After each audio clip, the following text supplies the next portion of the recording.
Dear children, we are already aware of the various aspects of reproduction and their significance in attaining our social goal of building a reproductively healthy society. We have discussed about the causes and the impacts of population explosion and the need for contraception. You will recall that any ideal contraceptive should be user-friendly, effective, easily available, reversible, with no or little side effects.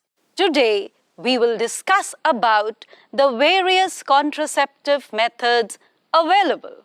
At the end of this class, the learners will explain the various methods of contraception available for couples today, compare the advantages and limitations of the various methods of contraception, exhibit life skills of scientific thinking and decision-making along with socially responsible behavior. So, what is contraception? Contraception can be simply defined as the use of artificial methods and techniques to prevent a pregnancy. Many different kinds of contraceptive methods are presently available. They can be broadly categorized as 1. Natural or traditional methods, which include periodic abstinence, coitus interruptus, and lactational amenorrhea. Second, barrier methods, which are condoms, diaphragms, cervical caps, and valves. Third, the chemical or hormone-based methods, which include IUDs, injectables, oral contraceptives and implants, and finally, the surgical methods that are vasectomy and tubectomy. In this class, we will be discussing about each one of them in greater detail. Let us first talk about the natural or traditional methods of contraception. They principally work by avoiding chances of meeting between ovum and sperms. Periodic abstinence is one such method in which the couples avoid or abstain from coitus from day 10 to 17 of the menstrual cycle, when ovulation would be expected. As you would recall, the chances of fertilization are very high during this period. It is in fact called as the fertile period. Therefore, by abstaining from coitus during this period, conception can be prevented. The next natural type of contraception is withdrawal or coitus interruptus. It is a method in which ejaculation is avoided by the male partner so as to avoid insemination. You are all aware that mammary glands of the female start producing milk towards the end of pregnancy by the process of lactation. And, dear children, amenorrhea is the absence of menstruation. Lactational amenorrhea is a method of contraception based on the fact that ovulation and therefore the reproductive cycle do not occur during the period of intense lactation following parturition. Therefore, as long as the mother breastfeeds the child fully, chances of contraception are almost nil. However, this method is usually effective only up to a maximum period of 6 months following parturition. Dear learners, you would agree with me that none of these methods have any side effects. However, the concern is that the chances of failure of contraception are very high. Now, we move on to discuss the barrier methods of contraception. In these methods, the ovum and the sperm are prevented from physically meeting each other with the help of barriers. Such methods are available both for males and females. Condoms are barriers made of thin rubber or latex sheath that are used to cover the penis in the male or the vagina and cervix in the female just before coitus, so that the ejaculated semen would not enter into the female reproductive tract. This can prevent conception. Nirod is a popular brand of condom for the male. Many more are available these days. This method has found increased popularity among people as it provides an additional benefit of protecting the user from contracting sexually transmitted infections and AIDS. Both the male and the female condoms are disposable, can be self-inserted, and thus ensure privacy to the user. Diaphragms, cervical caps, and walls are also barriers made of rubber that are inserted into the female reproductive tract to cover the cervix during coitus. They prevent conception by blocking the entry of sperms through the cervix and are reusable as well. Spermicidal creams, jellies, and foams are usually used along with these barriers to increase their contraceptive efficiency. Now, I am sure you can compare the advantages and disadvantages of the natural methods over the barrier methods. Natural methods show no side effects at all, but their higher failure rates make them unreliable.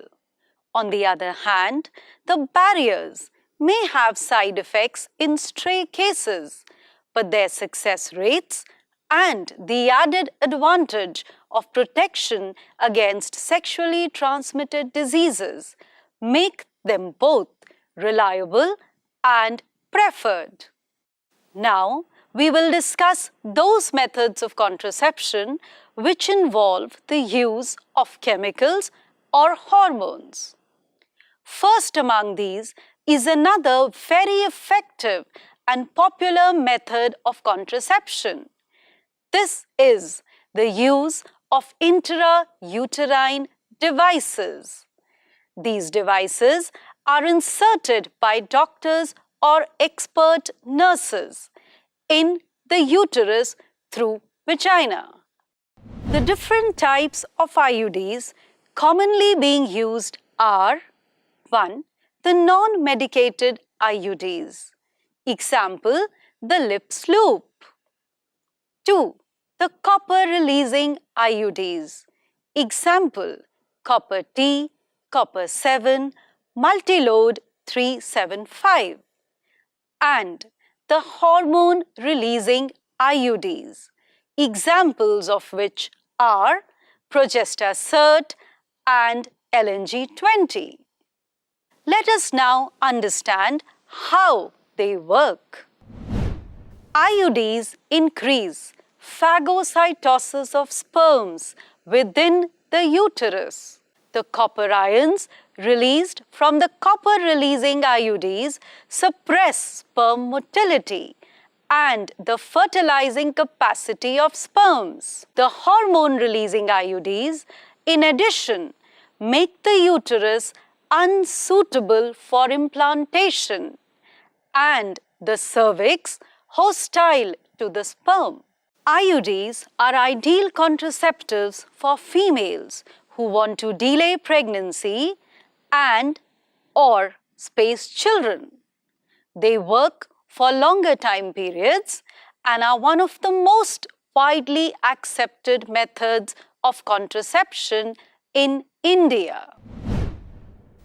Oral administration of small doses of either progestogens or progestogen-estrogen combinations is another contraceptive method used by the females.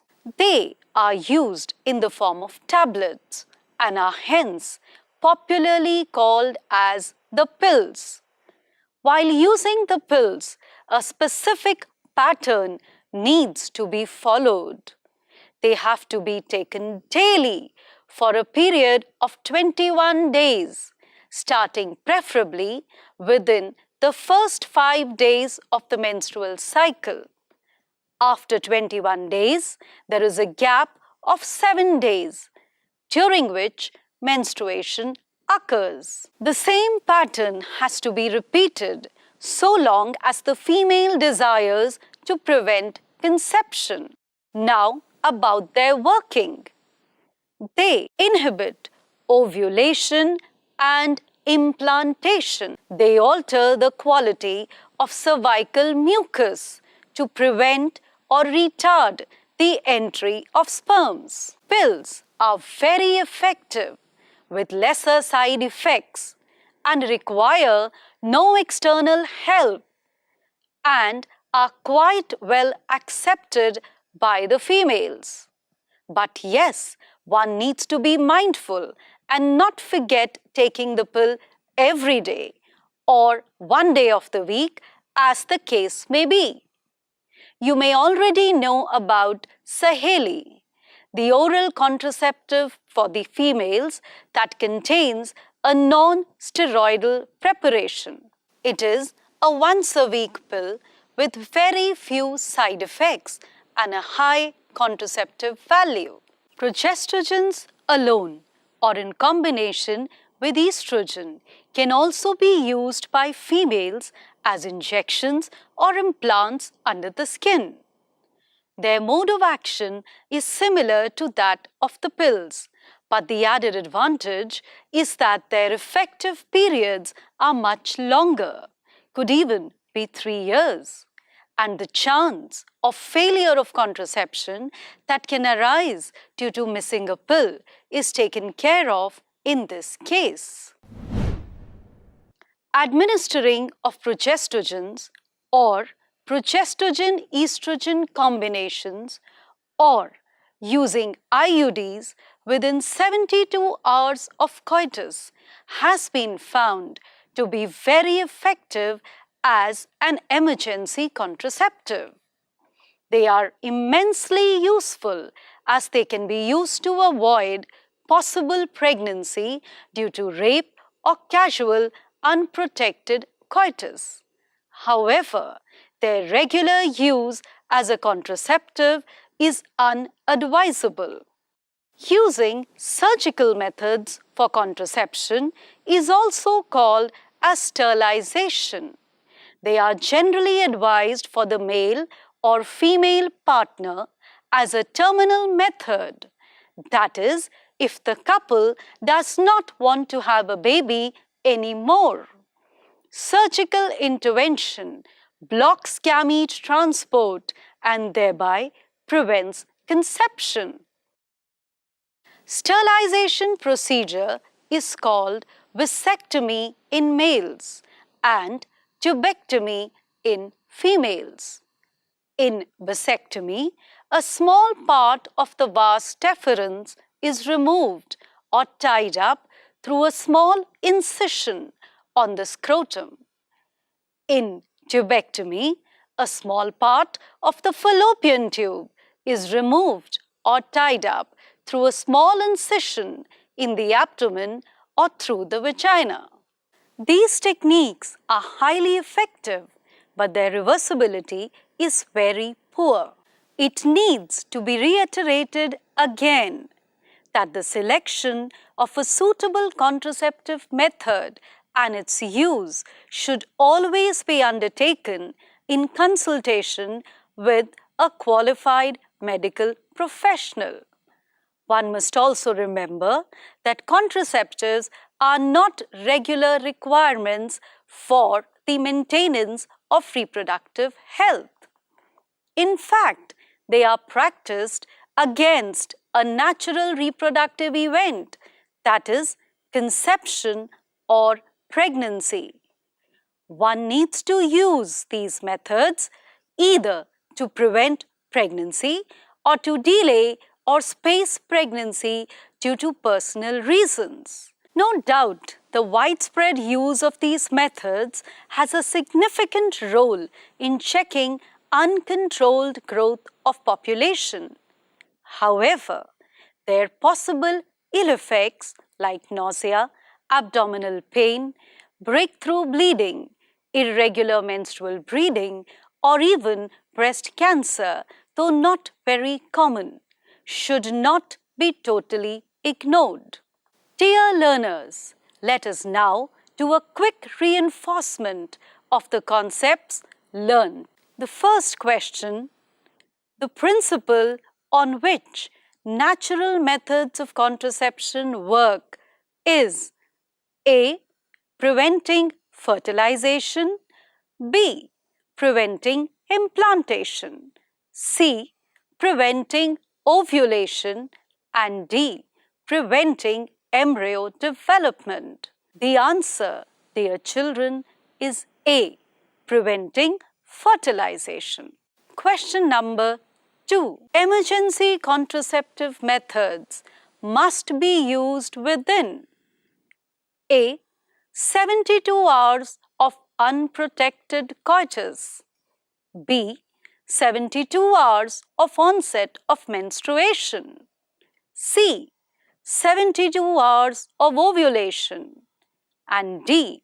72 hours of end of menstruation. The answer, dear children, is A. 72 hours of unprotected coitus. The next question, what methods of contraception do you think would be ideal for a couple A. who have a daughter and do not want another baby, B. who want to have a second baby after a period of 4 years, and C. explain how each of these methods work? Think. The answer to the question A is tubectomy or vasectomy. The answer to question B is intrauterine devices or an IUD. The answer to part C is that the surgical method will block gamete transport, thus preventing fertilization. Also, since the couple does not want another child, they can go in for a terminal method of contraception. In case 2, on the other hand, the couple wants to delay having the second child, and hence an IUD is a desirable option. The next question is, what is the chemical composition of the oral contraceptive pills? How is Saheli different from other pills? The answer, the composition is progestogens or progestogen estrogen. Saheli is non-steroidal with lesser side effects and needs to be taken once a week instead of following the 21-7-21 cycle. My dear students, I will end this session today by reiterating again that whenever in doubt regarding any aspect of reproductive health, please seek guidance from your parents and teachers or medical experts. Do not rely on hearsay and what your peers have to say. Thank you. In the next session, we will learn some more aspects of reproductive health.